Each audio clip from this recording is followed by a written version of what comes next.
It all started on a Tuesday morning when I found the hotel receipt in her coat pocket. I wasn't snooping. Margaret had asked me to grab her jacket from the closet because she was cold, and when I pulled it out, a small piece of paper fluttered to the ground like a dying leaf. I picked it up without thinking, and there it was, printed evidence of a night she'd told me she spent at her sister's house. The Grandview Hotel, room 412. Check-in 9:47 p.m. Check-out 11:23 a.m. My hands started shaking before my brain could fully process what I was holding. 40 years. We'd been married for 40 years. We'd raised 3 children together. We'd buried her parents and mine.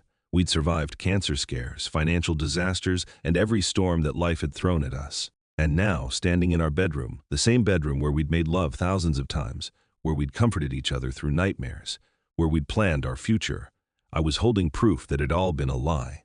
At least recently. I walked downstairs slowly, each step feeling like I was descending into a different version of my life. Margaret was in the kitchen making coffee, humming something cheerful. She was 62 years old and still beautiful to me. Her hair had gone silver, but she wore it well. She'd put on weight over the years, but so had I.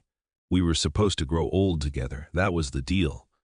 "Here is your jacket," I said, my voice surprisingly steady. "Oh, thank you, darling," she replied without turning around. "Did you want eggs this morning? I found something in your pocket." The humming stopped. Her shoulders tensed. She turned around slowly, and when she saw what I was holding, all the color drained from her face. "Richard, I can explain." "Don't." I held up my hand. "Don't insult me by lying anymore. Just tell me the truth. How long?" She opened her mouth, closed it, then opened it again. Tears started forming in her eyes, but they didn't move me the way they once would have. 6 months, she whispered. 6 months, half a year of betrayal, half a year of coming home to me every night and pretending everything was fine, half a year of kisses that meant nothing. Who is he? It doesn't matter. Who is he, Margaret? His name is Derek. He is 38. I actually laughed at that. A harsh, bitter sound that didn't feel like it came from me. 38. Jesus Christ. Our son is 41 years old. Margaret, you are sleeping with someone younger than our own son. Age doesn't matter when you are in love. Those words hit me like a physical blow in love. She was in love with him. This wasn't just some meaningless affair. Some stupid mistake she'd made in a moment of weakness. She loved him. "Get out," I said quietly. "Richard, please, we need to talk about this." "Get out." My voice was rising now, 40 years of trust shattering into a rage I didn't know I was capable of. "Get out of my house right now. This is my house too. Then go upstairs, pack a bag, and get the hell away from me before I do something. We'll both regret."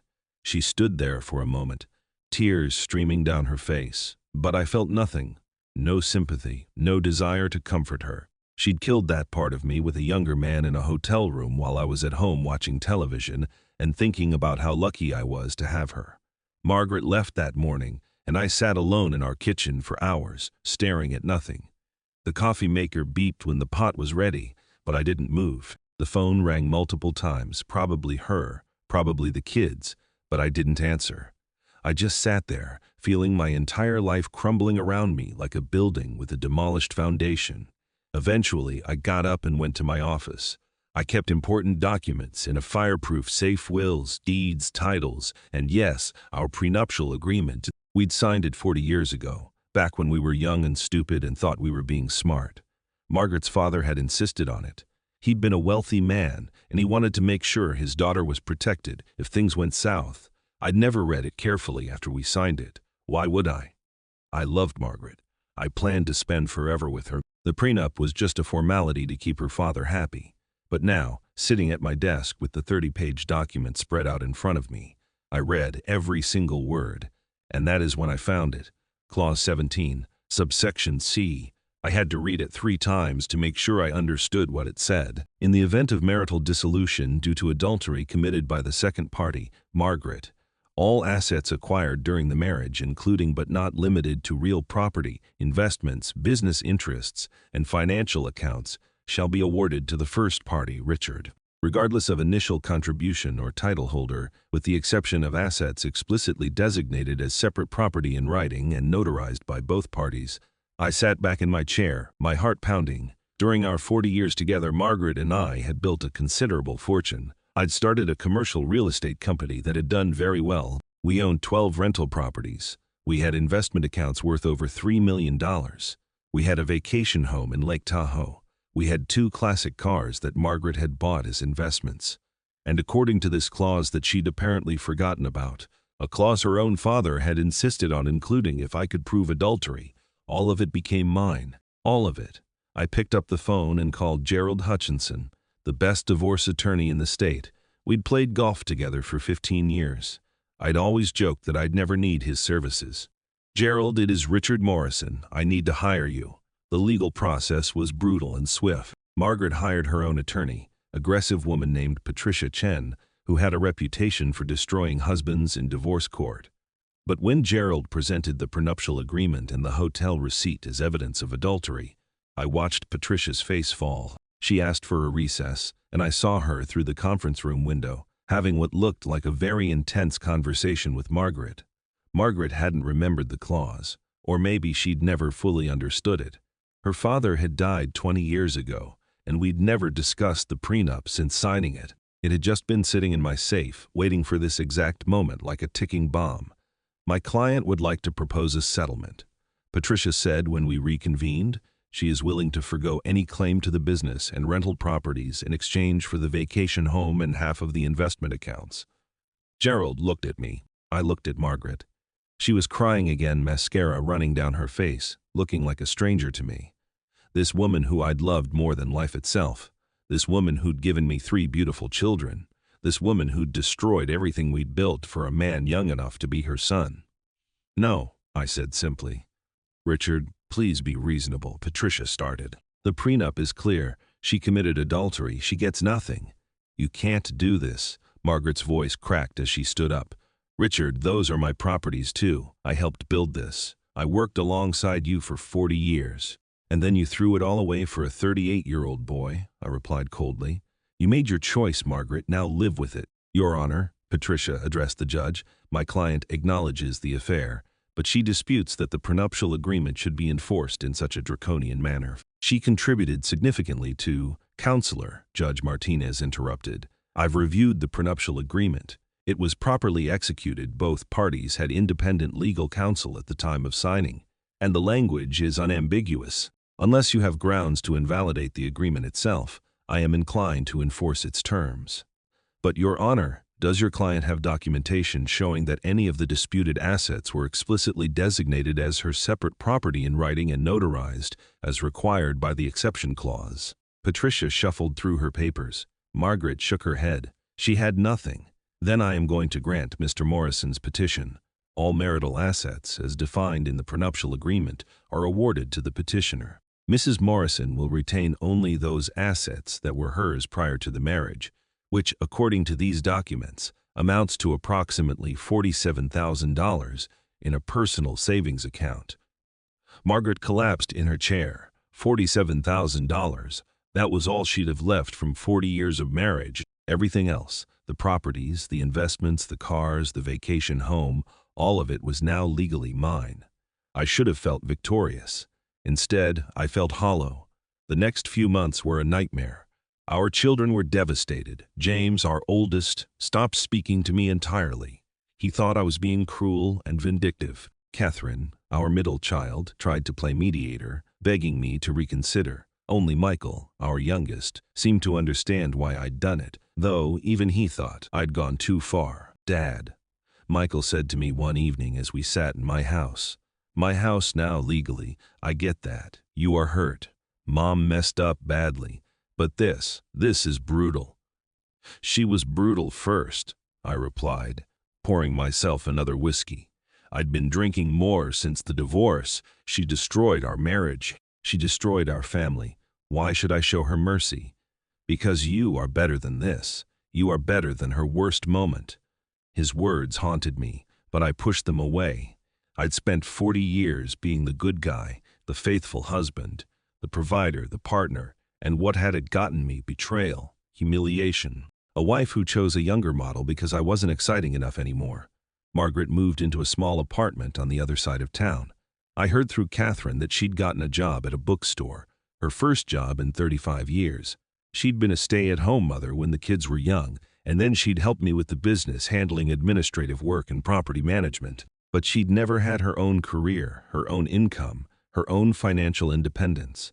And now, at 62 years old, she was starting from scratch with $47,000 to her name. Meanwhile, I sat alone in our 5-bedroom house, surrounded by furniture we'd picked out together, photos of a family that no longer existed in the same way, and the ghost of a marriage that had died in a hotel room. I threw myself into work, expanding the business, buying more properties, making more money. What else was there to do? I went to the office at 7 in the morning and didn't come home until 9 at night. I stopped going to church. I stopped playing golf with friends. I stopped doing anything that might remind me of the life I'd lost. One night, about 6 months after the divorce was finalized, Catherine showed up at my door unannounced.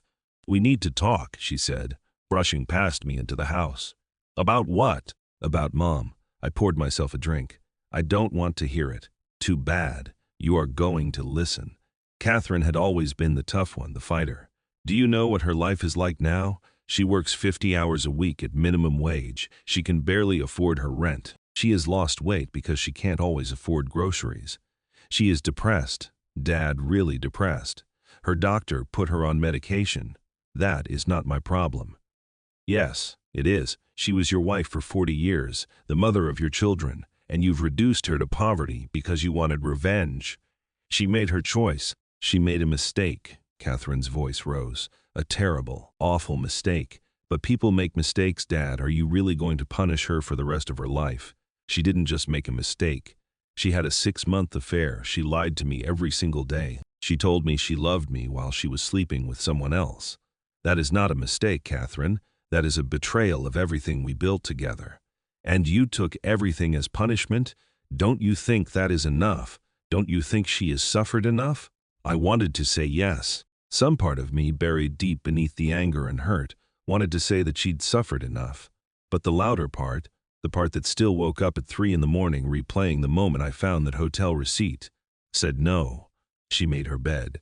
I said coldly, "Let her lie in it." Catherine looked at me with something I'd never seen in my daughter's eyes before.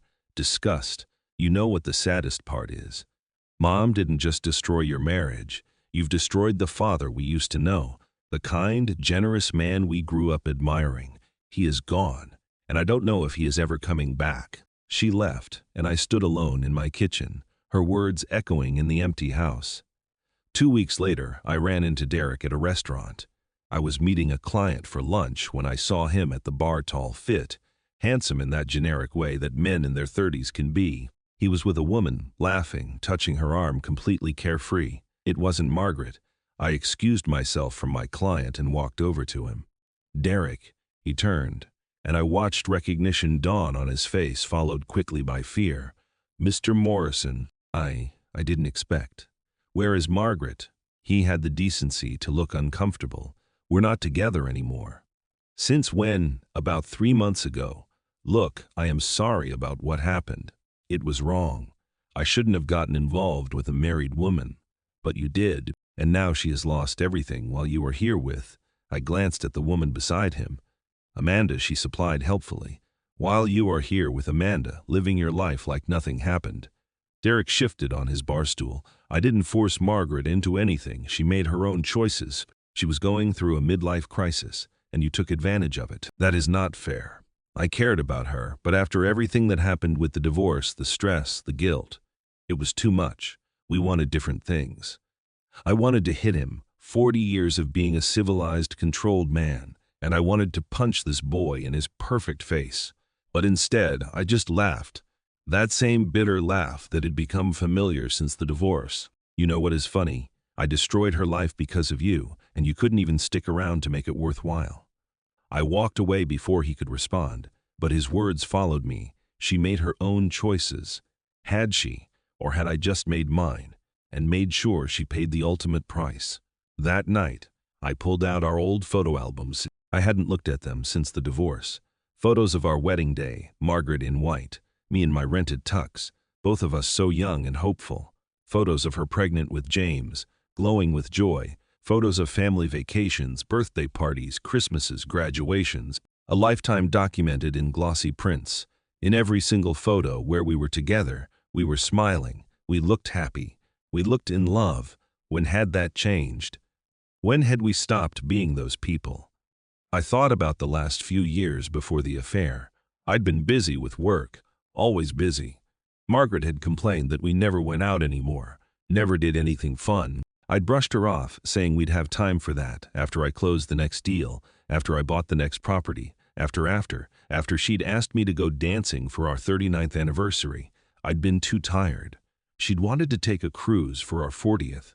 I'd said I couldn't leave the business for that long. She'd suggested marriage counseling once, months before I found the receipt. I'd said we didn't need it, that we were fine. We weren't fine. I just hadn't been paying attention. That didn't excuse what she'd done. Nothing excused what she'd done. But maybe, just maybe, I hadn't been the perfect husband I'd convinced myself I was. I called Gerald the next morning. I want to give her something. Richard, the case is closed. The divorce is finalized. If you give her assets now, I don't care about the legal implications. What can I do? He was quiet for a moment. You could gift her money, or you could sell her one of the properties at below market value. But Richard, are you sure about this? You fought hard for those assets. Just tell me what I can do without looking like I am admitting fault or changing the divorce decree. Well, as separate post-divorce transactions, you could transfer ownership of property as a gift. There would be tax implications, but it is your money to do with as you please. I thought about the vacation home in Lake Tahoe. Margaret had loved that place.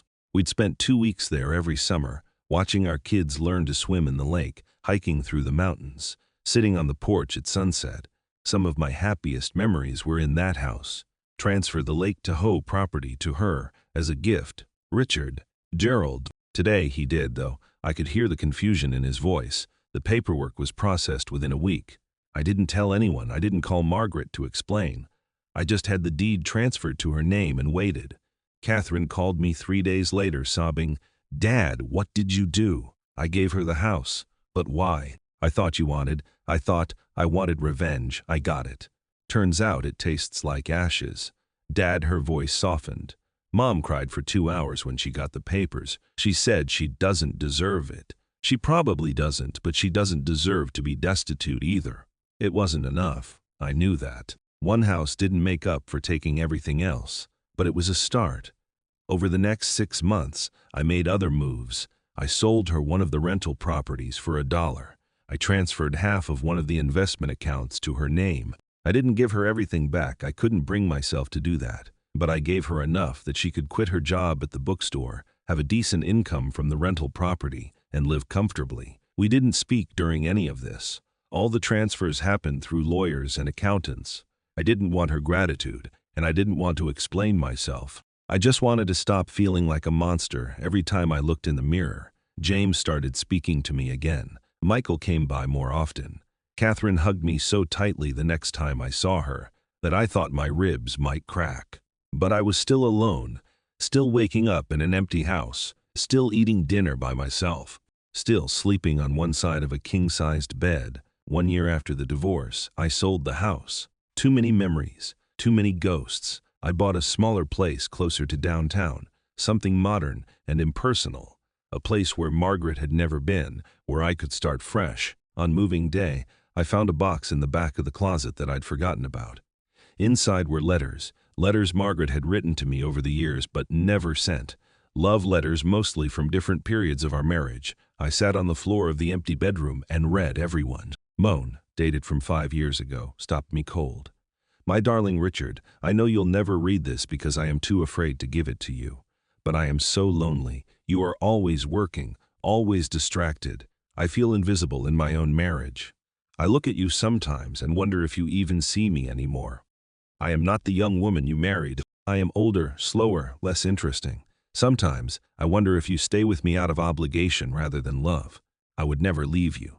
I made a promise before God, but I wish you would look at me the way you used to. I wish you would hold my hand without me reaching for yours first. I wish I felt like I mattered to you as much as your business deals do.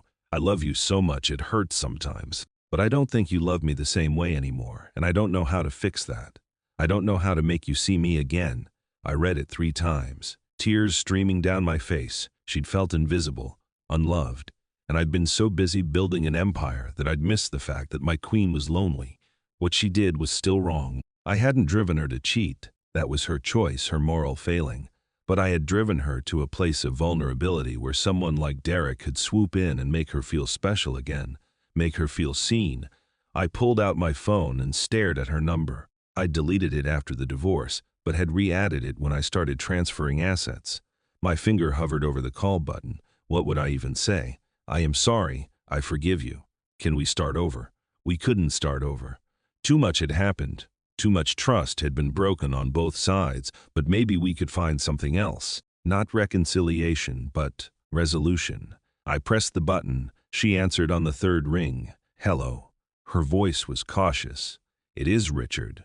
Silence then. I know. Your name came up on the caller ID. Can we meet just to talk? Nothing legal, nothing formal, just talk. More silence. Okay, when? Tomorrow? That coffee shop we used to go to on Sundays. I'll be there. We met at 10 in the morning. She was already there when I arrived, sitting at a corner table with a cup of tea in front of her. She looked better than she had during the divorce proceedings. Healthier, less haggard. The rental income and investments I'd transferred to her had clearly made a difference. Thank you for meeting me, I said, sitting down across from her. Thank you for the properties and the money. You didn't have to do that. I know. We sat in awkward silence for a moment. 40 years of marriage, and we didn't know how to talk to each other anymore. I found your letters, I said finally. The ones you never sent. They were in a box in the closet. Her face flushed. Oh God, Richard, those were private, I know, but I read them, especially the one from 5 years ago. She looked down at her tea. I was in a bad place when I wrote that. You were lonely, and I made you lonely. I was so focused on building the business, on providing financially, that I forgot to provide emotionally. That doesn't excuse what I did. No, it doesn't. Nothing excuses what you did, but it explains it, and I think I needed to understand that. Margaret looked up at me, her eyes shining with unshed tears.